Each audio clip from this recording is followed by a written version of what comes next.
ZRP Police Commissioner General Stephen Mutamba panguva inovoneswa moto pamusoro pemashoko avabuda vachitaura. Aiwa kuita mutungamiri panguva inoi aiwa unyazoziva kuti hauzi munhu ari straight hazvinhu zvakakomera. Saka ndapinda masvika mudanyorwa panapa vanhu vakomuna Newsday inoti wasubscribe like on the bell icon. Vamwe vanogona vadziona nhau idzi kuda dzichinzi Zimbabwe Public Police Commissioner General Stephen Mutamba is vowed to take action against senior officers accused of assigning targets to junior mining roadblock across the country. This comes amid the reports that the police commanders set targets of 300 per day for traffic officers, leading to motorists who fail to pay fines for minor offences being held at police stations for long periods. Tomashoko tanga budanyuka pana zvinzi aiwa kune mabosses ari kunoti vakomuna mumaroad mapurisa aiwa pazuva fana kuva ne 300 ari matargets avanopiwa. Panapa tinoona kuti vanhu vabva vauya mucomment section vachiti are these targets not coming from him? We are back to Chihuri era.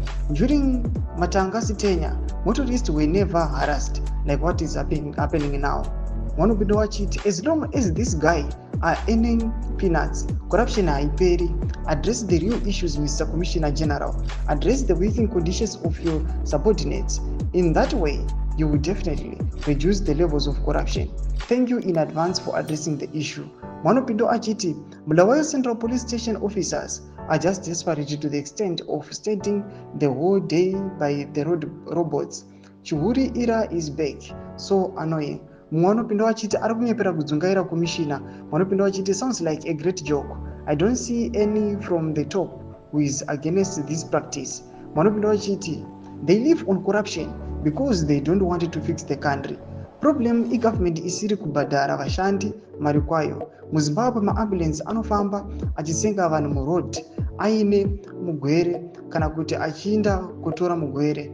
Education zviriko futi. Saka dambudziko hurumende yedu marubinda achiti that drum container is the exact representation of the state of the country right now. Nyika yedu yaoma. Mashoko arutogwa nemacitizens achiti aiwa zvinhu zvaoma kunyange nemaroadblocks unotoona madrum acho akatoparara. Why can't they replace them? Vaise madrum chaiwo madrum kwawo. Mashoko atokona kuti the police commissioner aiwa auya akakonfrondwa nemacitizens akanzi aiwa musajairira vanhu nemapolice bosses venyu vari kutadza kurarama nokuda kwokuti hamusi kuda kuadresa maissues ari kusangana aiwa nevagari vemunyika yeZimbabwe nevashandi. Tudze mafunguro echi moti kudi pamusoro pechiitiko ichi. Pinda comment section medu, subscribe or like,